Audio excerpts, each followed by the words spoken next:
महायुतीमध्ये विधानसभेच्या जागांवर मैत्रीपूर्ण लढत होणार असल्याची चर्चा सुरू आहे। तर दुसरीकडे अजित पवारांनी मात्र मैत्रीपूर्ण लढतीची चर्चा फेटाळली आहे। त्यामुळे मैत्रीपूर्ण लढत होऊ नये असं माझं वैयक्तिक मत असल्याचं अजित पवार म्हणाले।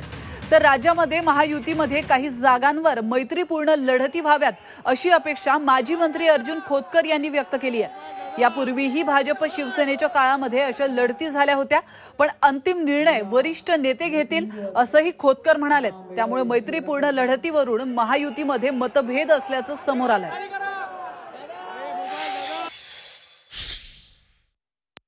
मैत्रीपूर्ण लढतीला काही अर्थ नसतो।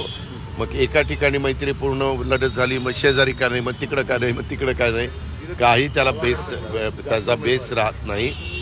ज्यावेळेस युती असते, मागे पण आम्ही आघाडीमध्ये असायचो तेव्हा पण आम्ही कधी मैत्रीपूर्ण लढती केलेल्या नाही आणि महायुतीमध्ये देखील असं करू नये असं माझं वैयक्तिक मत आहे। अर्थात सगळे मिळून अंतिम निर्णय त्या ठिकाणी घेतील। एखाद्या दुसऱ्या जागेवर 10-5 जागेवरती राज्यामध्ये असा प्रसंग येऊ शकतो की जिथं फार टोकाचे तिन्ही पक्ष आहेत।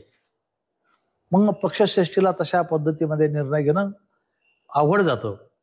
मग अशा परिस्थितीमध्ये आपले कार्यकर्ते इकडे तिकडे जाऊ नये म्हणून 1-2-5 ठिकाणी जर असा निर्णय झाला तर त्यात काही वावगं नाही, कारण की या अगोदर शिवसेना भाजपची युती असताना असं झालं होतं। मैत्रीपूर्ण लढत राज्यामध्ये झाली होती, पण तरी हा निर्णय पूर्णतः करण्याचा अधिकार माननीय शिंदेसाहेब, देवेंद्रजी आणि अजितदादाचा आहे। परंतु असं काही झालं तर ते फार काही मला असं वाटतं की पक्ष वाचवण्यासाठी सवालाच प्रयत्न हा करावा लागणार आहे।